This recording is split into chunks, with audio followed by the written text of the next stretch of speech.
Peter, let me start with you. Mr. Miller suggested everything's going fine, perfect. Not just that, it would be an understatement to say that this has been super productive. So give us your assessment of the way things now stand at the White House after this very busy several weeks. Well, things are under control if, in fact, what you want is chaos. And in that case, it's true.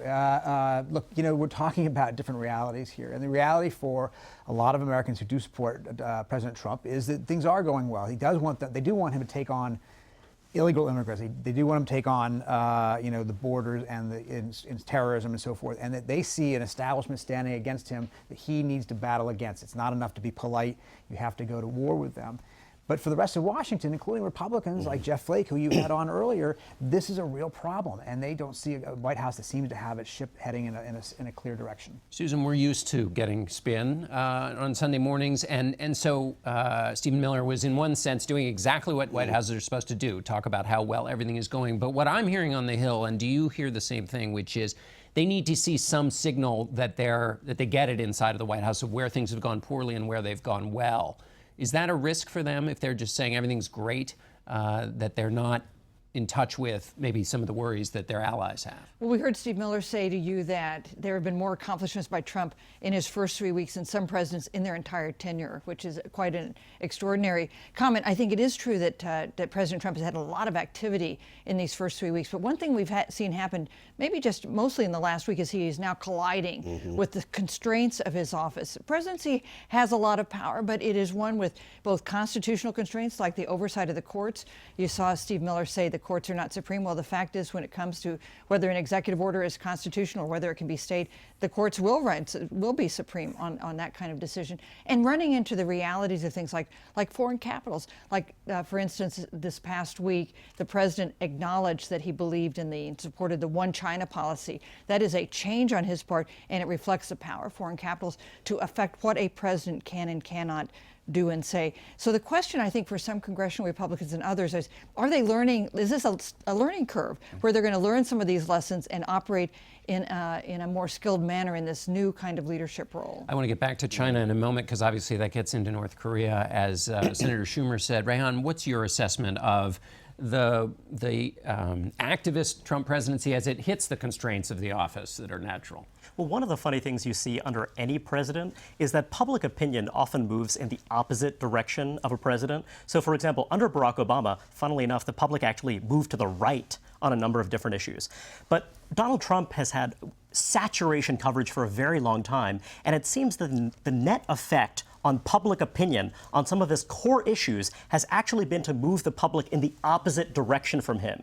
So, for example, if you look at opinion on immigration policy, the public was actually closer to Mitt Romney's position than to Barack Obama's position. If you look at the past year and a half, as Donald Trump has been very visible talking about immigration, actually opinion on immigration has moved in the opposite direction towards a more generous stance toward unauthorized immigrants and the like.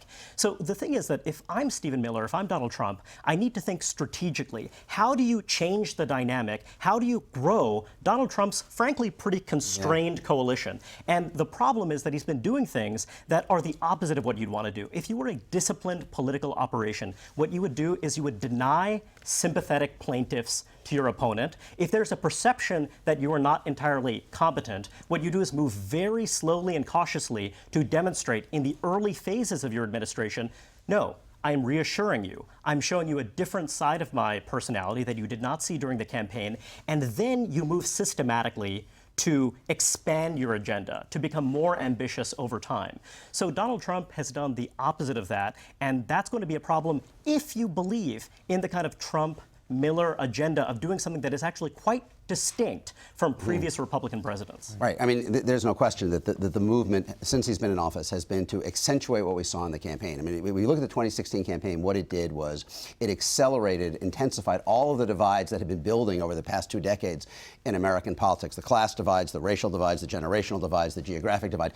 As president, Trump has moved that even more forward. You look at his numbers since he's been president. It is true that there are a lot of people excited about what he is doing, like the idea of him coming to Washington and breaking all the windows in the Capitol. But the fact is, he is facing more resistance in public opinion than any newly elected president ever. The fact that he is looking at a disapproval rating of 50% in Gallup 8 days into his presidency. Now, Gallup's our best kind of long-term measure of this. It took 600 days for Barack Obama to ever reach 50% disapproval. It took Ronald Reagan 700 days, H.W. Bush 1,100, W. Bush 1,200 days into their presidency. So we're in a very different situation where, yes, there is an excited core about what he is doing, but he is facing, I think, more mobilized resistance. And while that may not have much influence on him or even on congressional Republicans, it has unquestionably changed the way congressional Democrats are reacting to his presidency. As you saw in that interview with Chuck Schumer, he does not have the freedom of maneuver that he originally thought to pick and choose. I'm going to work with President Trump here. I'm going to fight him here. He is facing unrelenting pressure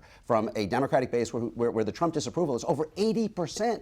Like, on hour one of his presidency, to have a much more kind of forceful resistance. And in fact, Donald Trump has done more to galvanize the opposition to him than he has to galvanize the support for him. Now, he still has a core support that is probably below the 46% level that he got in the election, but he has done enormous benefits and created some risk for Democrats in getting them united, and it ginned up so much so it makes it very hard for someone like Chuck Schumer, who at the point of the election, right after the election, was saying there are going to be areas in which we can cooperate with Trump and maybe create a wedge with congressional Republicans. You do not hear that kind of talk from Chuck Schumer. The Democrats will penalize, the Democratic base will penalize any Democrat for normalizing the word they use, Donald Trump. Reihan, what's your sense of what the president's going to do on the executive order? We don't know. All options are open. But what's the wise course in your view? Well, the difficult thing is that a lot of the real challenge is relating to green card holders. The executive order that's being fought over right now didn't actually make it clear that green card holders are not part of this. And if you have another executive action that explicitly takes them out of it, then you could have a smoother ride in the courts. As to what's the wisest course of action, I do think that starting anew would be the best way to go, because even if you go to the Supreme Court, as long as you have 8 Supreme Court justices, you have a 4-4 tie, let's say, it just gets kicked back to the circuit court. So I actually do believe that they're on pretty strong ground.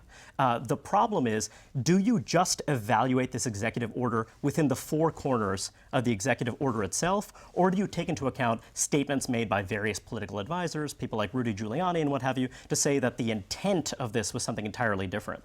And that's really up to the courts.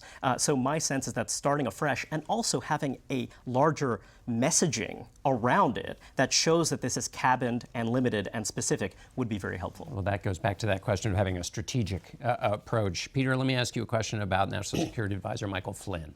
Explain what's happened with him and his negotiations or not negotiations with the Russian ambassador before the election. Right. Well, it's rather extraordinary. Before the inauguration. Before the inauguration, when they were not yet in power, Michael Flynn, who of course is now the National Security Advisor, had conversation with Sergei Kislyak, the Russian ambassador.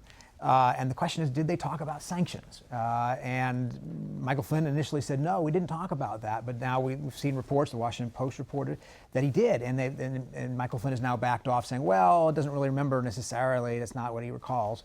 The important part is he told Vice President Mike Pence that. And Mike Pence went out and basically defended him, and now is on Face the Nation of all places. Of all places, Sitting sort of right over there, yeah. Exactly. And so he's now left hanging out there. And we've seen this in the past with past administration. Remember when Scott McClellan defended Karl Rove in the CIA leak case based on what Karl Rove told him? That was a permanent fissure within that White House over that moment. And so now the question is, can Michael Flynn survive? Does he have the credibility and the trust of the President of the United States and the Vice President of the United States? And we're hearing a lot of talk this weekend about his sort of precarious position. You know, this is significant in and of itself, obviously, to the future of the National Security Advisor. But I think it's also significant in that it clearly signals that the broader investigation into contacts between the Trump administration, Trump campaign and Russian sources is ongoing. I mean, maybe the most important number in Greg Miller's story that revealed this last week in the Washington Post was nine current and former intelligence officials confirming this account. And this contact took place and discussion about sanctions. You know, and there have been reports now this week by CNN and I believe CBS as well that some aspects of the dossier not necessarily the most explosive aspects of the dossier assembled on candidate Trump, have been verified by U.S. intelligence. So all of that sort of suggests that while all of these other explosions are going on in the foreground and all of these debates, in the background, this investigation is kind of marching on, and there are people engaged in the investigation who want to have parts of it out in the public, perhaps out of fear that it will be shut down. Susan, I want to pick up with you with Michael Flynn. The challenge for him because of the key role he plays in dictating foreign policy for President Trump. Yeah, no question. And one problem with his defense on the issue of whether he discussed sanctions with the Russian official is that even his defense is not much of a defense. Either he talked about it and lied about it, or he doesn't remember talking about it, which is also, I think, not the actual strongest defense you could make. In addition, there were questions raised about his role as National Security Advisor last night when Donald Trump came out with the Japanese Prime Minister to talk about North Korea and then didn't say the words North Korea. All he said was, we stand 100% behind our friends in Japan. That is one role of a national security advisor, to be sure to give the president the words he needs to say in a crucial situation like that. That's right. Usually they condemn the North Koreans. Or at least say the words North Korea. From there, Peter, did you see, just to add on to whatever you were about to say, Senator Schumer talked about China. Yeah. And this week, the president reaffirmed the one China policy, a bit of a climb down from the signals being sent early in the administration that they were going to talk about Taiwan or be a little bit tougher on China. What did you make of that? Is there a North Korean connection there, or? Well, there is, and I think, look, you're seeing a rather striking set of developments in the last week or so in which he is kind of tempering his foreign policy. He isn't being bellicose. You would have expected tweets this morning about North Korea, how I will stop them, you're on notice. We didn't see that.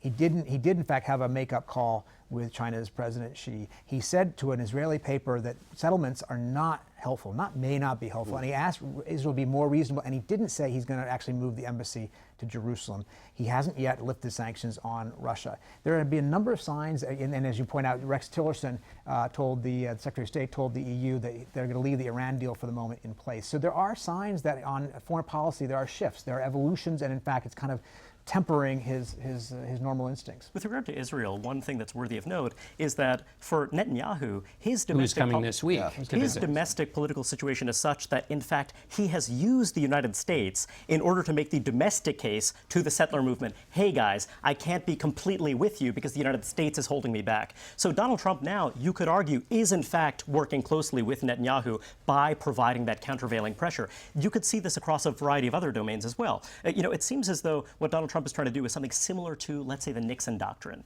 The idea that we are not always going to be out front. We are going to stand behind our ally Japan. Oh, but wait, so we're going to emphasize the partnership. Yes. Well, no, we're going to emphasize the partnership. And actually, that's fully compatible with what he said during the campaign. But we are going to have a different kind of relationship in which we are going to share the burden. So we're going to be a cooperative, constructive partner. But you cannot expect us to bear the entire burden, which I think is actually leading from behind. But he did signal during the campaign he seemed to believe in the idea of kind of regional strongmen, as it were, and the idea of the overarching U.S. guarantee being the underpinning of an international system was what he was moving back from. Yeah. Susan, quickly on the we've got about 2 minutes left on the Affordable Care Act and the replacement from it. Donald Trump did say he would have a replacement. It's taking a lot longer for everybody. What's behind that? In fact, during the campaign, he promised to immediately repeal and replace it. It's taking much longer. I think this is another sign of the reality of Washington and politics imposing itself. It's not so easy. Congressional Republicans are divided on what to replace it with. And a lot of Republicans, especially in the Senate, are really nervous about the idea of repealing it and delaying the repeal before you tell people what you're going to replace it with. And these big protests that you're seeing at congressional town halls is a sign of that. I believe they have a more fundamental problem, which is that the Republican alternatives to the Obamacare would lower costs for younger and healthier people who mostly vote Democratic at the price of raising costs and diminishing access for older people with greater health needs who mostly vote Republican. Go through the ideas: interstate sale of insurance, health savings account, repealing the individual mandate, repealing the guaranteed benefit. All of these may in fact mean less costs for young people who have been asked under the Obamacare to buy more insurance than they probably want as a way of reducing the price on older people. And now, if you unwind that, essentially you have the risk that at a time when a majority of Trump's votes came from whites over 45, when 60% of the House Republicans represent districts that are older than the national average, that is the group, the 45 to 65, working age adults right before Medicare are the biggest losers potentially in the Republican replacements, and they are the cornerstone of the Republican coalition. We have about 20 seconds left. The decisive Obamacare election was in 2012. Okay, that's when this went into place, and then that permanently changed the politics. Ron Johnson, the Tea Party senator from Wisconsin, first elected in 2010, staunchly anti-Obamacare. Re-elected this time, now says that we want to fix Obamacare, and it's an oversimplification to say we're going to repeal and replace. The politics are permanently different, and you could, I believe, get a deal with Senate Democrats. The question is, will Donald Trump push in that direction? In every Midwestern state that decided the election, non-college whites were the principal benefit, gained the most coverage. Thanks, Ron. That's it. We're going to have to end there. Thanks to all of you for joining us, and we'll be right back.